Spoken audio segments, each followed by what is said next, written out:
মা, তুমি এখানে চা বেচতেছো? তুমি আমারে আর কত কষ্ট দিবে? আমার বউ আমারে বললো চা বিক্রি করতেছে। আমি এই কথা শোনার পরে নিজেরা সামলায় রাখতে পারি না। আমি এই জন্য তোমাকে নিতে আসছি। আমি থাকতে তুমি এত কেন কষ্ট করো? ভিক্ষা করো, চা বিক্রি করো, এত কষ্ট দরকার কি তোমার? আমি না তোমার সন্তান? তুমি না আমার জন্ম দিছো? তাহলে এত কষ্ট কেন করো আম্মা? বাবারে, কিছু কিছু কষ্ট সন্তানের ভালোবাসার জন্য করতে হয়। আমি চাই নাই ভালোবাসা, আমি শুধু চাই তুমি আমার পাশে থাকবা, সবসময় আমার পাশে থাকবা। তুমি পিছিয়ে কি করছো না করছো আমি সব ভুলে গেছি। তুমি আমাকে মাফ করে এখন তুমি আমার সাথে চলো, আমার বাসায় থাকবা, চলো। না বাবা, আমি তো তোর আগেই কইছি আমি যাব না।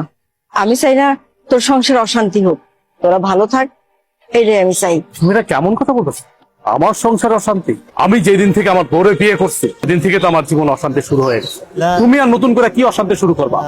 অথচ দেখো, আমার বাড়িতে থাকার কথা তোমার, অথচ তুমি না থেকে আমার শ্বশুর থাকছে। শ্বশুর থাকতেছে নন স্টপ, দিনের পরে দিন, রাতের পরে রাত, ভালো মন্দ খাইতেছে, ঘুমাইতেছে, ফিরতেছে। অথচ তুমি রাস্তা রাস্তা ভিক্ষা করতেছো, চা বিক্রি করতেছো। খারাপ লাগে না আমার? আমার তো খারাপ লাগে। তোমার তো ন্যূনতম কমন সেন্স টুকু আছে, অথচ আমার শ্বশুরের কোনো কমন সেন্স নেই। আমার বোর কাছে আমার শ্বশুরই সব। যাই হোক মা, আমি তোমার এত কথা বলতে পারতেছি না, এখন কোনো কথা আমি শুনবো না তোমার। তোমার এই চার ব্যবসা রাইখা এখন আমার সাথে তুমি চলো। চলো, এখন থেকে তুমি এই বাড়িতেই থাকবা।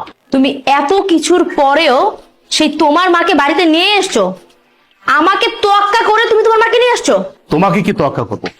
কি তোয়াক্কা করবো তোমাকে? আমি এই সংসারটা চালাই, আমি ইনকাম করি, আমি পাঁচতলায় বসে এসির বাতাস খাবো, আর আমার মা রাস্তা রাস্তা চা বিক্রি করবে, ভিক্ষা করবে, সে গাছের নিচে থাকবে। দেখো, এই সংসারটা আমার, এই সংসারটা আমি মেনটেন করি, তাই আমি যা বলবো তাই হবে। আমি তোমার মাকে নিয়ে থাকবো না এই বাড়িতে। কে কার সাথে থাকবে বা না থাকবে এটা একান্তই ডিসাইড করব আমি। তুমি ডিসাইড করার কে? কে তুমি? কে তুমি বলো? আমি কে মানে? আমি তোমার বউ।